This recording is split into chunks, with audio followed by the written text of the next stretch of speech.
And I have a couple questions while people are filtering in I want to ask you. If you just raise your hands when I ask these questions. How many of you live in the town of Lyons? Great. Yeah. What's your tagline? Lyons strong? Yeah, okay. We got grit. That's it. That's right. How about City of Boulder? Anybody from City of Boulder here? One, two, great. How about City of Longmont? Okay. Jamestown? Any of the other Lafayette's, Erie's, Superiors, Louisville? Yeah, we're getting there. I'm coming to you. I'm coming to you. Saving the best for last. Unincorporated Boulder County. Yeah, okay. We don't have a slogan. Okay, we've held about 25 neighborhood meetings since the flood. So I'd like to know how many of you have attended one of those neighborhood meetings that the Boulder County, not Lyons, Boulder County's done. Just put your hand up. How many of you have attended one of those 25 neighborhood meetings? Okay, great. And we also had some comprehensive creek planning meetings. We had 7 of those. We had about 650 people attended that. How many of you have attended that? Okay, great. Let's see, I'm going to get some help down here to write. Who is that going to help me? Where's Becky? There's Becky. So, 2 documents that are really important tonight we're going to refer to over and over are these 2 documents. The Recovery Resource Guide. That's the green one. That's with all of our different recovery projects. It's a brand new edition. We actually had a winter edition, so you want to make sure you get the new one. It has all of our contact information on the back. Also, we have a post-flood community preparedness guide. You want to get that too. If you don't have one, put your hand up, and the staff will come start handing that out. Okay. So I'm going to just ask you to write stuff down. So what I do in every meeting first is find out what are the issues you want to hear. What do you want to learn about what the county's doing. So I'm just going to do a quick brainstorm. So start yelling out some of the issues you want to know about. Okay, debris cleanup or cleanup. Let's just do it general. I bet you everyone. Does anyone want to know what we're doing in the cleanup? Yeah. What else? Huh? Dredging. Yes, sir. Warning systems. Yep. Permit fees. Bank stabilization. Yep.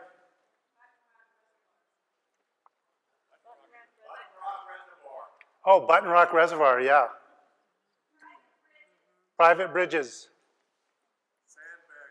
Sandbags. Yep. Reclaiming land.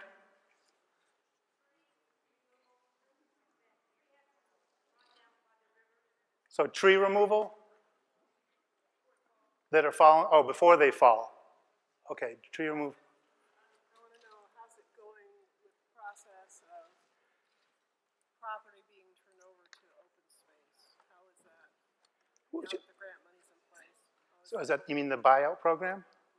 So the buyout program, you all familiar with that? The FEMA buyout program where land, if your property is purchased and county or the town or city owns it and demolishes the structure if it's still there. We're going to give an update on that. It's called the Hazard Mitigation Grant Program. Other issues? Snowpack. Yep. Time frame. When are we going to do stuff? When things are going to get done? Yeah. Ditch company coordination. Yeehaw.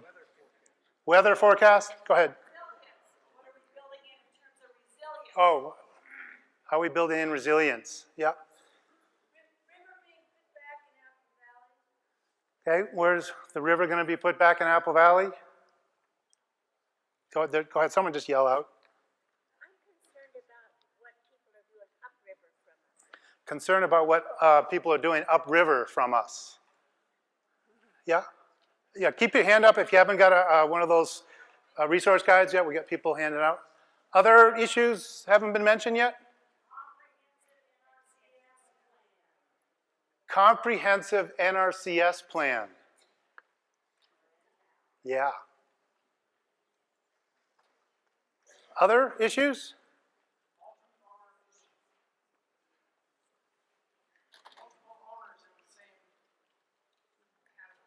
Okay, multiple owners in the same hazard area, how to work with all the owners together, okay. Warning, when we leave. Warnings, like when to leave. Yep. Hey, Julie. Others? Okay. Redirecting flows, great.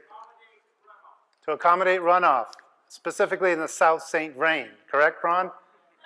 Yeah. I know, Ron. Thanks.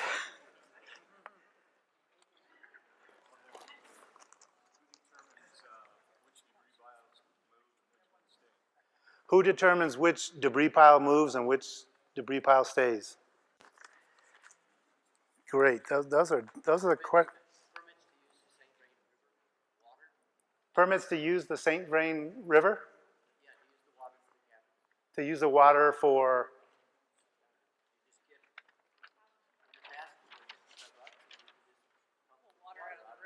Oh, okay.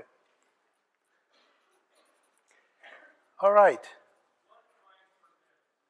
Floodplain development permits? What about it? You want to know more about them or how to get them or? Okay. Anything else? Bridge permits?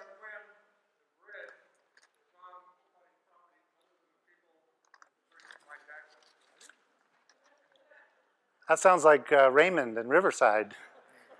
Yeah. Okay, so that bridges when it's on someone else's property, that challenge. Yeah. It's a flyer about the hearing that's going to be on the income tax thing down in Denver. Okay, so Terry here has a flyer about, there's a bill being proposed in the legislature to help with property tax relief that's being sponsored. And if you'd like, I mean, you know how those things work. The more people that go and encourage them, the more success rate they have. So Terry, stand up, Terry. Terry's here if you want to help lobby and support that effort. Yes, sir. Plans to redraw the floodplain. Good questions. Okay, and I think we're going to get to most of these. If you don't get it, if we don't get there, my name is the first person on the top of the list of the contact list. Send your question to me. I'm sorry, we'll try to get to as many as we can tonight, but if you don't feel like you got an answer, give me a shout. So we are going to be videotaping this tonight once we start the presentation. We also have the PowerPoint online, so we'll let you know when that's available. So if you know folks that couldn't make it tonight, please let them know. Another key thing is we want you to sign up for email updates. So go to the county website, bouldercountyflood.org, very simple. On the home page, there's a sign up form.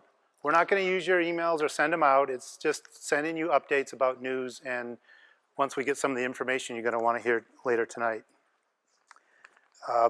So why are we here tonight? And I'll talk more about this in the formal presentation, but well, first we want to inform you what we learned about spring runoff. What are the risks? What are we anticipating? We want you to be prepared. So like Laverne said, that you warned and you know what to do when you get that warning.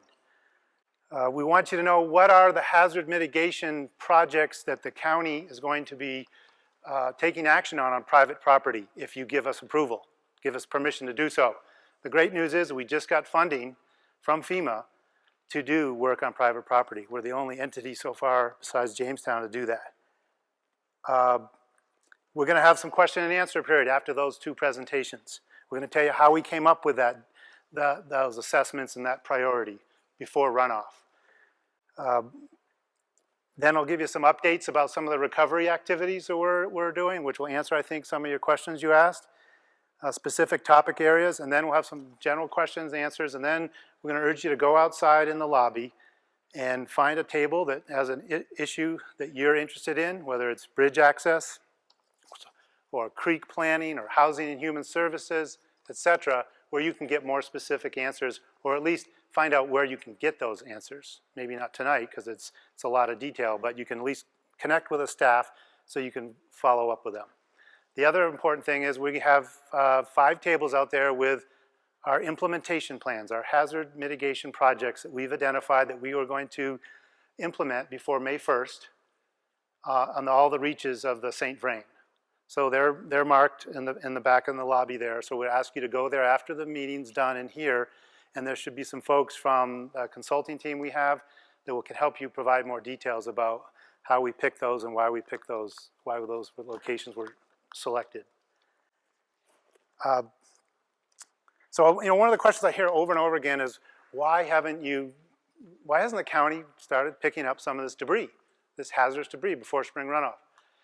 And I just want to paint the picture so you understand that we are fully aware of that information and those hazards, and we've been actively engaged trying to address those. But it's a process. Recovery is a process, and it's a long-term process.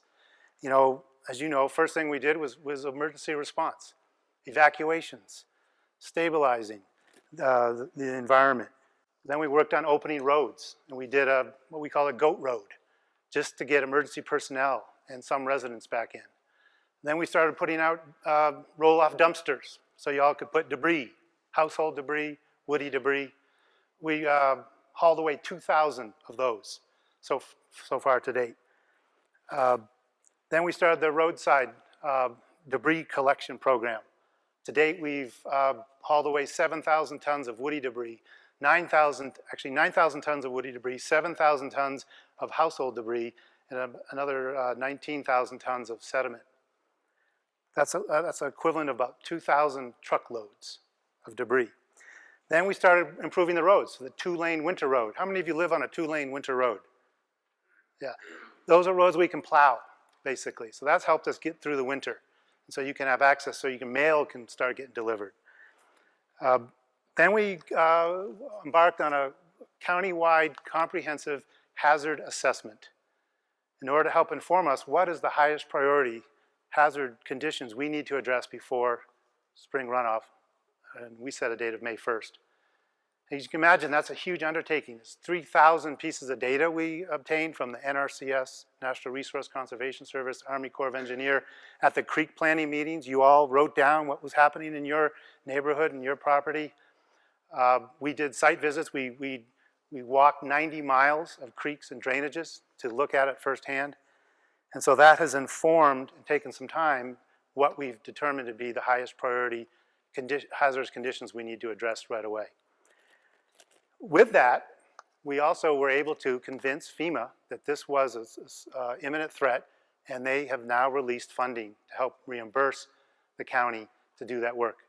That's been a long process, and they said the bar was super high and we would never get there. Well, we got there. And I want to thank you all for helping us with that and compiling all that data. Yeah. Yeah, they typically said they don't remove debris from private property and creeks. It's just not what they do. Well, they're used to the southeast part of this country, not our topography, so it took a while to inform them and educate them, so we're very excited about that. So with that, I think I'm going to just start with the formal presentation.